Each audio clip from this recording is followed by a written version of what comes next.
एक बार फिर से आप सभी का ई लर्निंग में स्वागत है।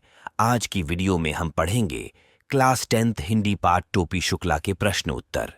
मैं कोशिश करूंगा कि इस पाठ के प्रश्न उत्तर को सरल भाषा में समझाऊं।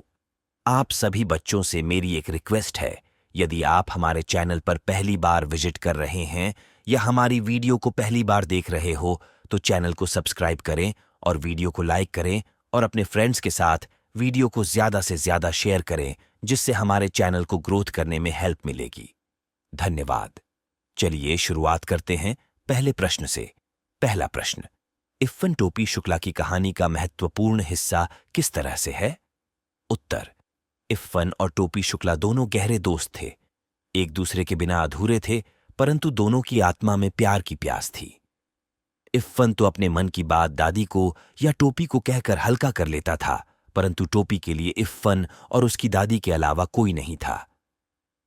अतः इफ्फन वास्तव में टोपी की कहानी का अटूट हिस्सा है। दूसरा प्रश्न, इफ्फन की दादी अपने पीहर क्यों जाना चाहती थी? उत्तर, इफ्फन की दादी मौलवी की बेटी न होकर जमींदार की बेटी थी। वह वहां दूध, घी, दही खाती थी। लखनऊ आकर वह इसके लिए तरस गई क्योंकि यहां मौलविन बनकर रहना पड़ता था, इसीलिए उन्हें पीहर जाना अच्छा लगता था। तीसरा प्रश्न, इफ्फन की दादी अपने बेटे की शादी में गाने बजाने की इच्छा पूरी क्यों नहीं कर पाई? उत्तर, दादी का विवाह मौलवी परिवार में हुआ था, जहां गाना बजाना पसंद नहीं किया जाता था, इसीलिए बेचारी दिल मसोस कर रह गईं। चौथा प्रश्न, अम्मी शब्द पर टोपी के घरवालों की क्या प्रतिक्रिया हुई? उत्तर, अम्मी शब्द को सुनते ही सबकी नजरें टोपी पर पड़ गईं, क्योंकि यह उर्दू का शब्द था और टोपी हिंदू था। इस शब्द को सुनकर जैसे परंपराओं की दीवारें डोलने लगीं। घर में सभी हैरान थे। मां ने डांटा, दादी गरजी और टोपी की जमकर पिटाई हुई।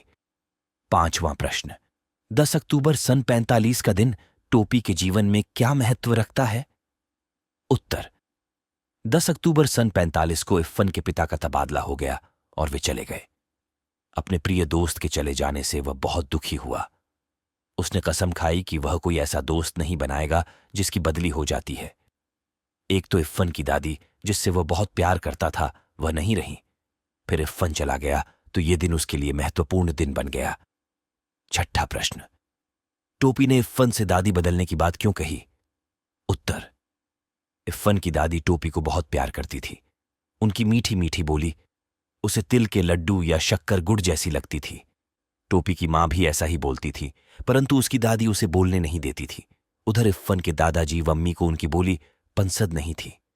अतः इफ्फन की दादी और टोपी की मां दोनों एक स्वर की महिलाएं थीं। यही सोचकर टोपी ने दादी बदलने की बात की। सातवां प्रश्न, पूरे घर में इफ्फन को अपनी दादी से विशेष स्नेह क्यों था?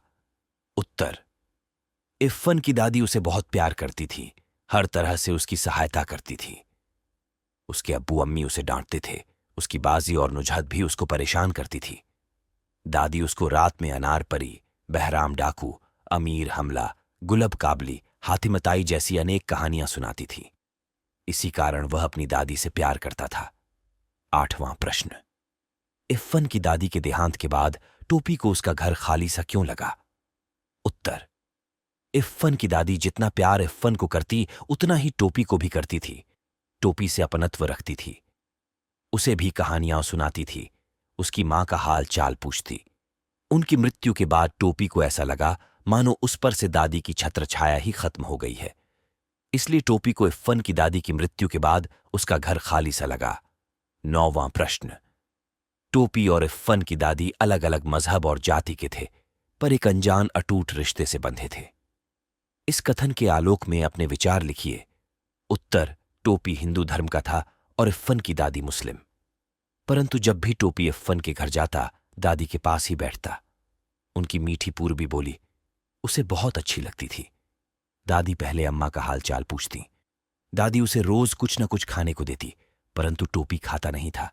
फिर भी उनका हर शब्द उसे गुड़ की डली सा लगता था, इसीलिए उनका रिश्ता अटूट था। 10वां प्रश्न, टोपी 9वीं कक्षा में 2 बार फेल हो गया। बताइए। क, ज़हीन होने के बावजूद भी कक्षा में 2 बार फेल होने के क्या कारण थे? ख, एक ही कक्षा में 2-2 बार बैठने से टोपी को किन भावनात्मक चुनौतियों का सामना करना पड़ा? ग. टोपी की भावात्मक परेशानियों को मद्देनजर रखते हुए शिक्षा व्यवस्था में आवश्यक बदलाव सुझाइए। उत्तर: क. टोपी बहुत ज़हीन, बुद्धिमान था, परंतु 2 बार फेल हो गया, क्योंकि पहली बार जब भी वह पढ़ने बैठता, मुन्नी बाबू को कोई न कोई काम निकल आता या राम दुलारी कोई ऐसी चीज मंगवाती जो नौकर से नहीं मंगवाई जा सकती। इस तरह वह फेल हो गया।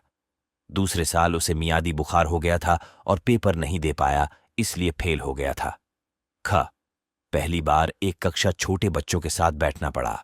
दूसरे साल 7वीं के बच्चों के साथ बैठना पड़ा था, इसलिए उसका कोई दोस्त नहीं बन पाया था। अध्यापक भी बच्चों को न पढ़ने के कारण फेल होने का उदाहरण टोपी का नाम लेकर देते थे, उसका मजाक उड़ाते थे। मास्टर भी उसे नोटिस नहीं करते थे, उससे कोई उत्तर नहीं पूछते, बल्कि कहते अगले साल पूछ लेंगे या कहते इतने सालों में तो आ गया होगा। इस तरह सभी उसे भावनात्मक रूप से आहत करते थे। फिर अंत में इन चुनौतियों को स्वीकार कर उसने सफलता प्राप्त की। बच्चे फेल होने पर भावनात्मक रूप से आहत होते हैं और मानसिक संतुलन बिगड़ जाता है। वे शर्म महसूस करते हैं।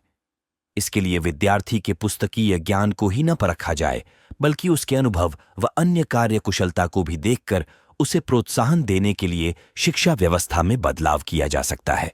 11वां प्रश्न, इफ़्फ़न की दादी के मायके का घर कस्टोडियन में क्यों चला गया? उत्तर: कस्टोडियन पर जाना अर्थात सरकारी कब्जा होना। दादी के पीहर वाले जब पाकिस्तान में रहने लगे तो भारत में उनके घर की देखभाल करने वाला कोई नहीं रहा।